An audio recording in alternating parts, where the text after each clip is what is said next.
down and tired, and it feels like it's getting hard to breathe.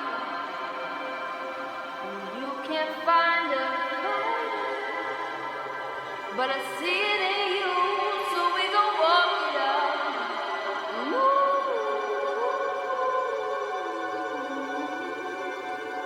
Mountains, we gon' walk it out.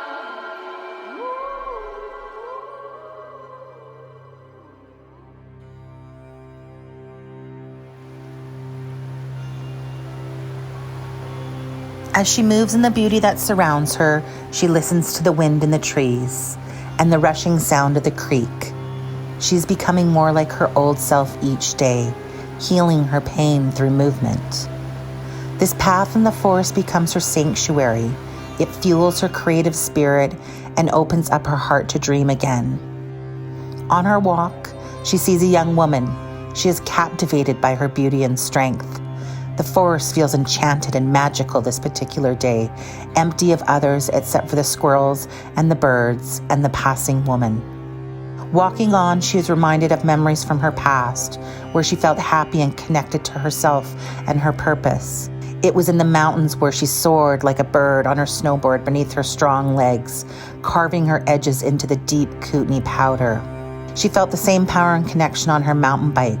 Steep, grinding climbs up picturesque peaks ignited her inner drive.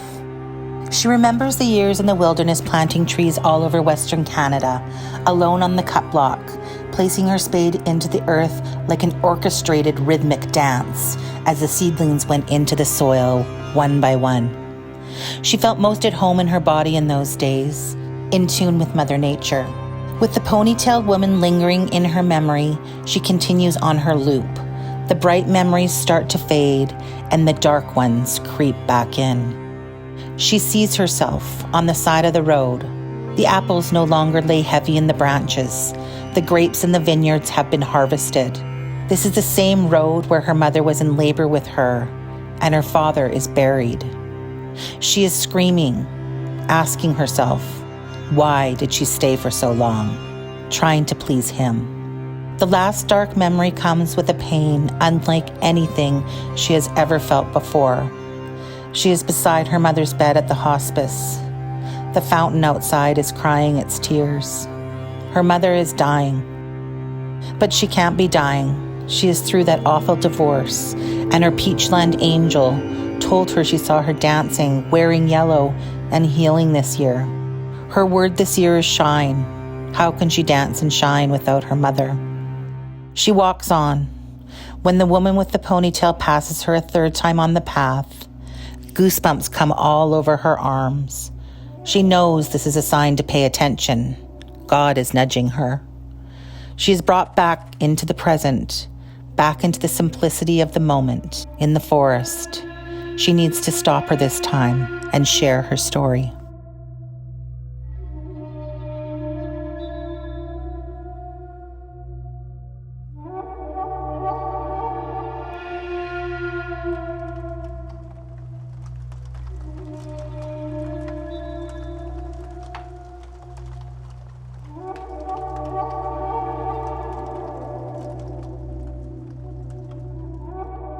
She works hard to unsee the danger because it will ruin everything she has wanted all her life. She is trapped by so many things, rabbit holes, temptations to numb the pain. She needs to get out. It's inevitable that he will strike again. It's only a matter of time. The thunder of his anger is deeply rooted, a beast he can't control, a fragile young boy inside who must have been broken along the way. Staying keeps her light on dim, soaked in pain, a crowded place filled with sadness and isolation.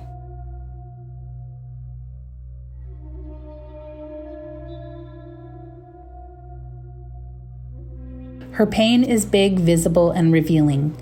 She's trying to hide this from the people she loves, but it's really hard because the battle is real and it's very dark. She doesn't know how to get off the merry-go-round. It's moving too fast, and now she's moving too slow. Her body aches. She is tired of feeling shameful and fearful in this place. A verse keeps coming to her. Ask and it will be given to you. Seek and you will find. Knock and it will be open for you. Please send me women who can lift me up. I need help. I can't do this alone anymore. At that moment, in her safe space, surrounded by her armor, her cameras, lights, and props, the things she has tried to hide her pain behind, a vivid vision comes to her mind's eye. She sees herself carrying a light onto a stage. The seats at her feet are filled with women, daughters, mothers, and grandmothers. In her vision, the light in her hands is full of hope.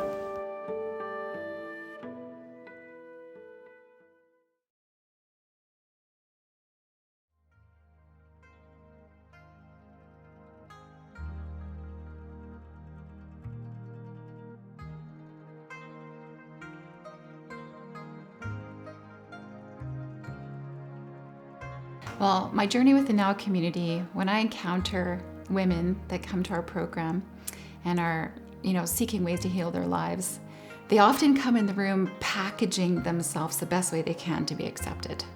They come in a little guarded, a little bit afraid, hoping to say the right thing and really looking for acceptance.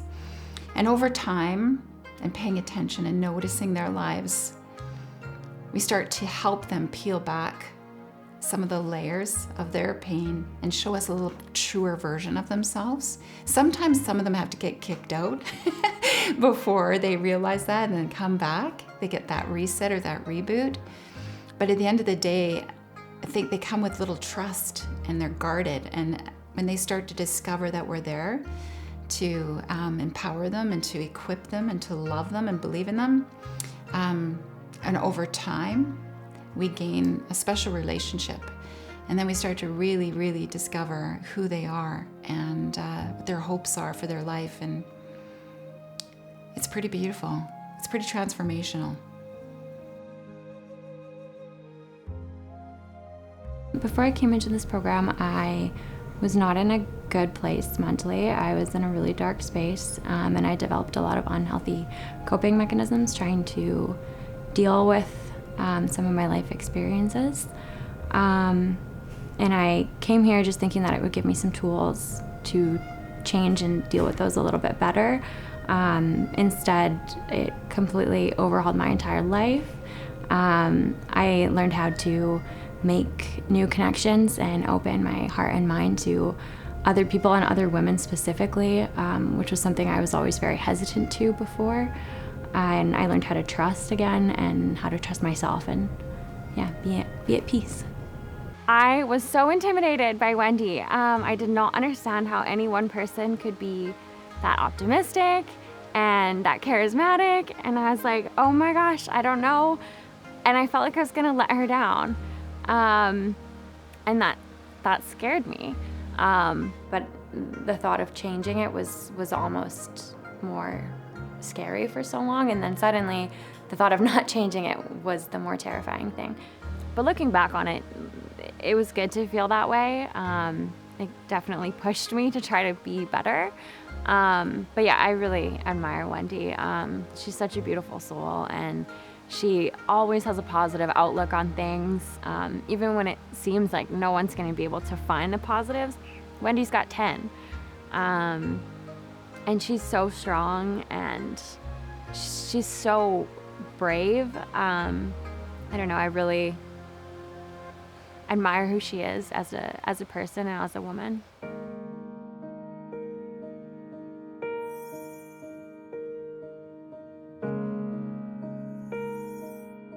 The Essentials program is for women who wish to leave a life of addictions. It's a 4-month program and recognizes the fact that you need multiple factors to help somebody on this road to recovery.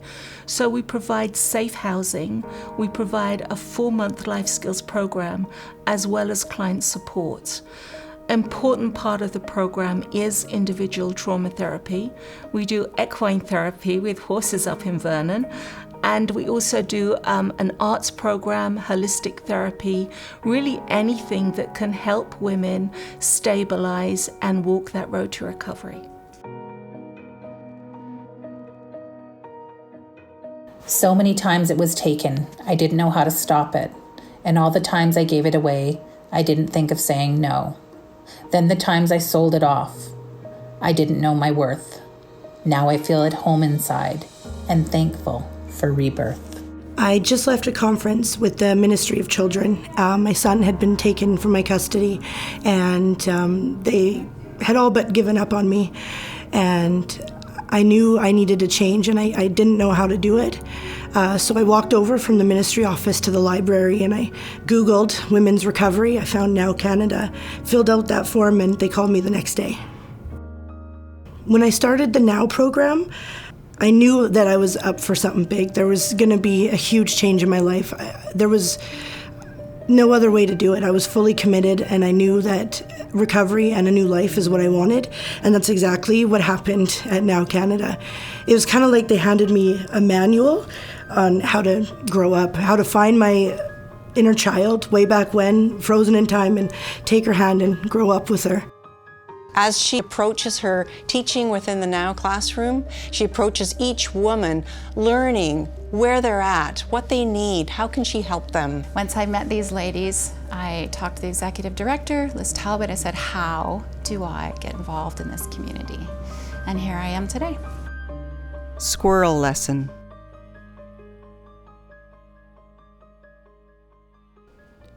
He stood immobile, staring at the prize, deciding, calculating the risk. I'd not seen a squirrel remain so still. He balanced at the end of a waning branch like an oversized bauble. His hope was obvious, the beckoning arm of a large pine, a route to the heights.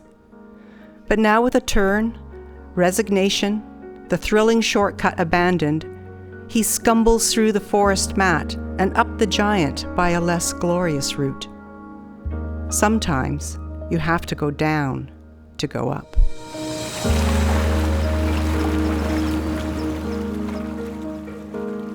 I was always trying to find a way to make what I had bubbling inside of me a way to give to others. All the women that were coming in the Essentials program didn't necessarily sign up for art.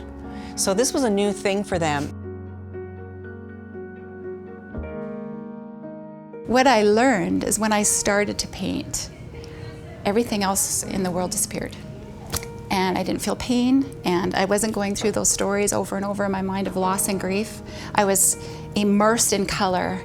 I was enchanted by the creative process, and my imagination just kept getting more stimulated, and the freedom to play and make a mess and to work with color and design. It just made my heart sing.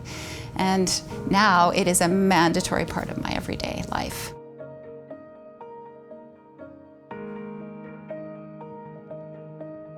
The expressive arts is just an offering for people, and we run it in a certain way that we work through a variety of invitations. The expressive arts.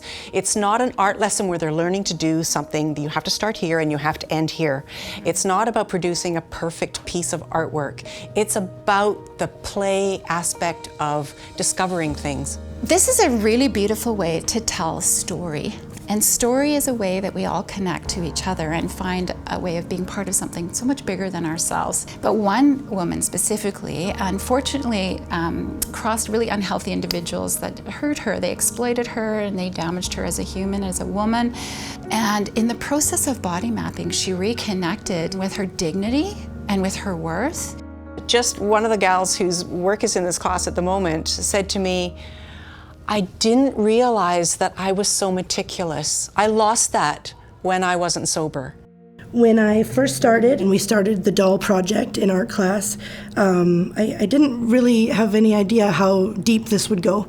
They told us to think of a time where we felt safe and loved completely. That's the first time I met inner me back in time, and it was a really cathartic experience to build this doll and share it with the women in my class and to hear their stories as well.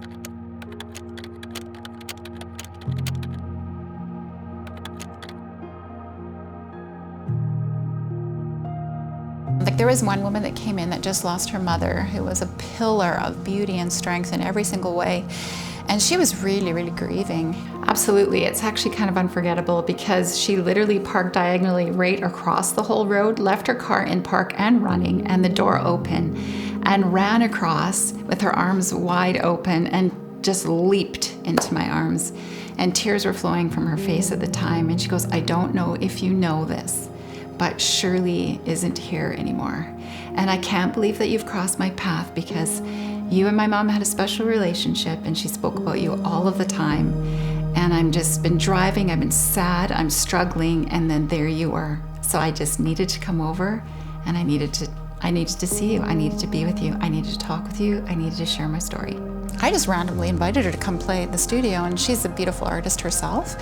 And she came in and just sat there and was totally engaged. And it's interesting because there's a sense of quiet in the room.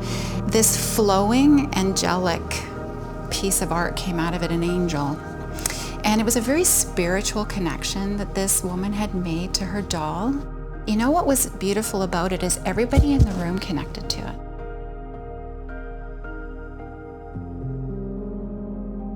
Through our pain and vulnerability, we make room for others to come forth with their pain and vulnerability. It's a place to heal deeply and connect meaningfully.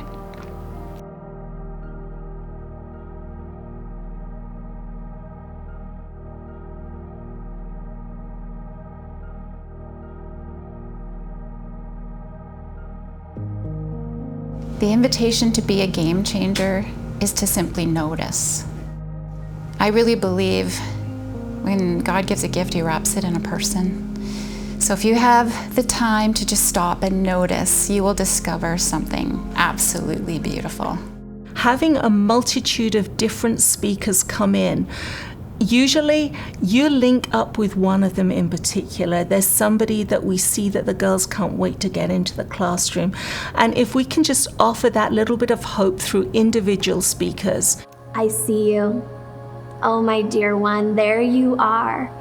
I have been waiting for this day for so long, to see you, to meet you, and to love you just as you are.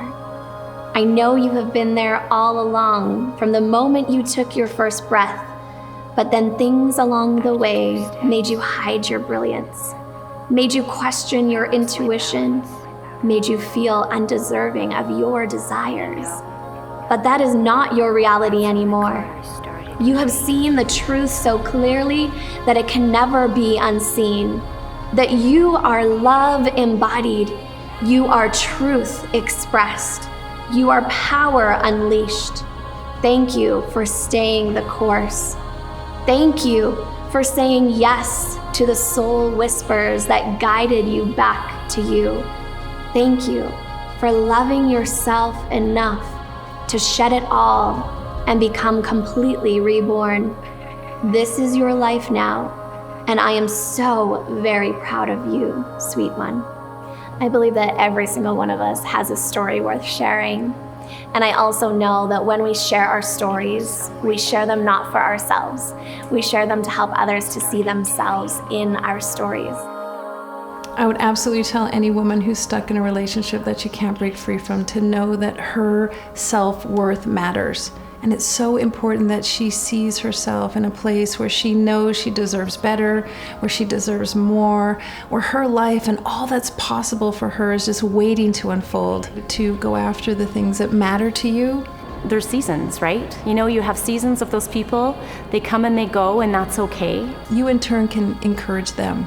And it becomes this wonderful, beautiful reciprocal effect of people helping each other, holding each other up, and really allowing people to be what's most important to them. I like to be accountable to somebody who I trust, who has a similar sense of morals as I do.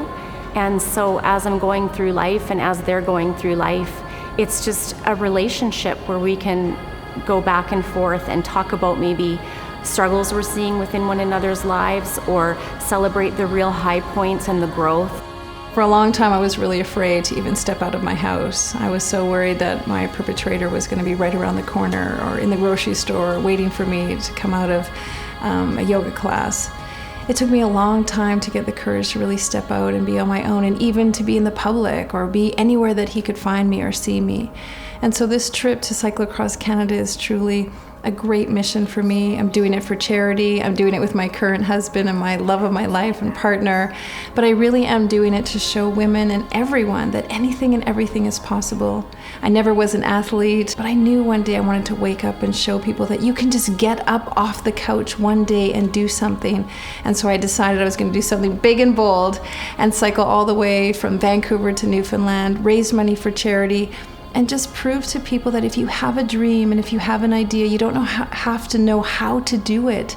You just have to decide to do it. You just make it to the finish line, and you learn so much along the way. When I'm going about my day, I'm always in tune to what it is that I feel the Holy Spirit is speaking to my life. And then hopefully I can begin to be a shining light for the other people around me. It's not about the end result, it's about the journey.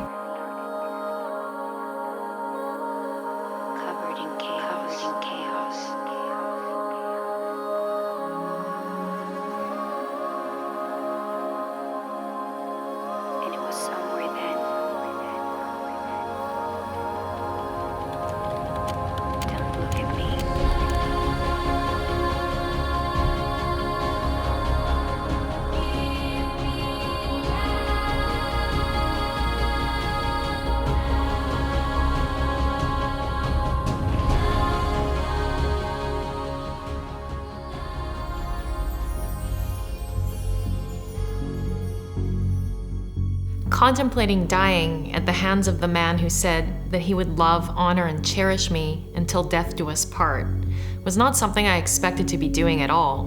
I'm just 23 and full of life. How did I get here? I smirk at my naivety. I had taken away the message that only weak women who have no self-esteem stay in marriages like that.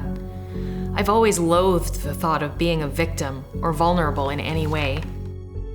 A mottled combination of pink, blue, and violet bruises appear in varying stages around my neck, arms, and shoulders. I'm battered, broken. I feel pathetic. Is that even me? I don't quite recognize myself, or it doesn't register. The whites of my eyes are no longer their natural shade. They're entirely crimson, a deep, dark shade of crimson that borders on burgundy. Had I not caught a glimpse of myself, I wouldn't know that they're such a disturbing hue. I'm bewildered as to how my eyes could have no trace of white in them whatsoever.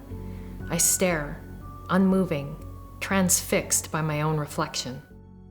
I believe we're all whole, complete, perfect, that what we seek is within us, and that the process of healing is actually a shedding of all of the pieces that are us, that are not us, and were never us. So do I believe we're broken? No, I believe that we return ourselves to wholeness, but that there was never anything broken to start with.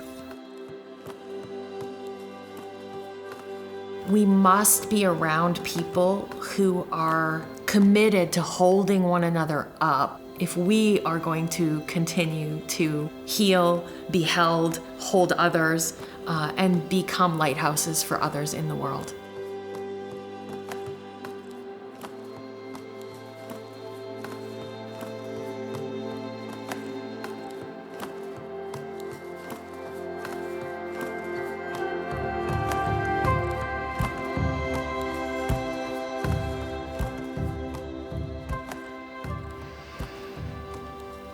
Wow. Those are very profound and soulful words, a hope that comes from a really beautiful place for a daughter, for a child, for anyone you deeply love. I really believe grief and pain, and struggle, we can get stuck in that a little bit. And especially if you're a person that has a really beautiful light and has many, many gifts, it's harder to come out from under those dark places because there's always something working against our power, our potential, our light. But the truth is, as soon as you step out in yours, which this person, I believe, sees that in this girl and this woman, really has faith that the light will have a ripple effect in everybody's path that she crosses. I trust that voice. That voice is more than coming from a person. I really think that's a spiritual connection in that message.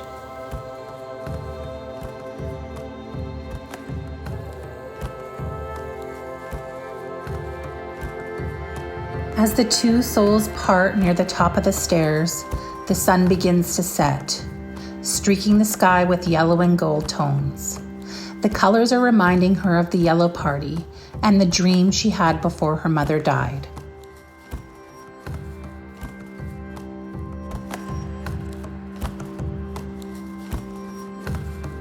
It's a beautiful day at her house on the hill. She is celebrating her mother on her 65th birthday. She feels pretty that day in her yellow dress. The room is adorned with balloons and flowers. Women and children are laughing, eating, and sharing stories about a precious pearl. A woman who lived her life with purpose and passion. A pillar who endured the hard and the ugly with grace and bravery. A woman who loved to read animal medicine cards and who had vision boards behind her bedroom door before they were cool. A mother who was anchored in her values, faith, and family. A shiny example who looked for the third way in hard situations. Shirley, my mother, the pearl, the squirrel, graciously every day, proudly with her crown, sat at the table because she was the daughter of the highest king.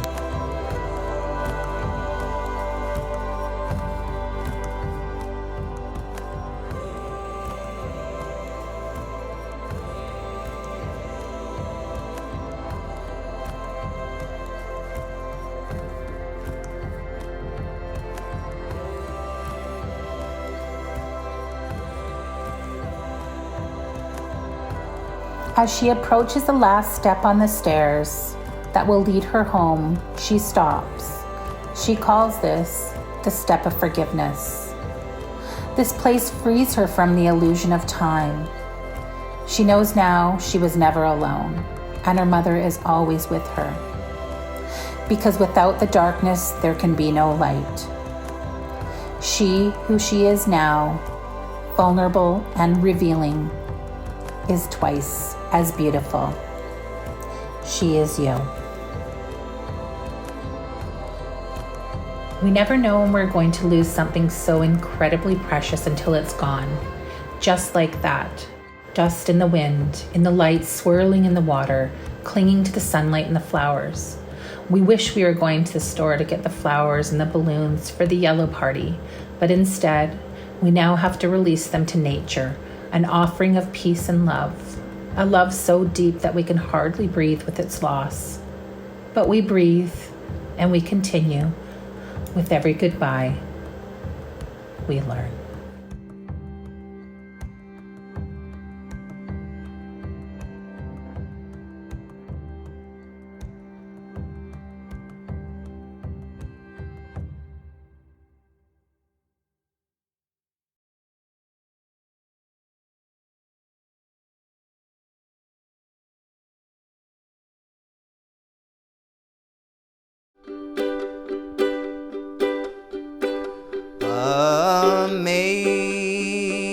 Amazing grace, how sweet the sound that saved a wretch like me.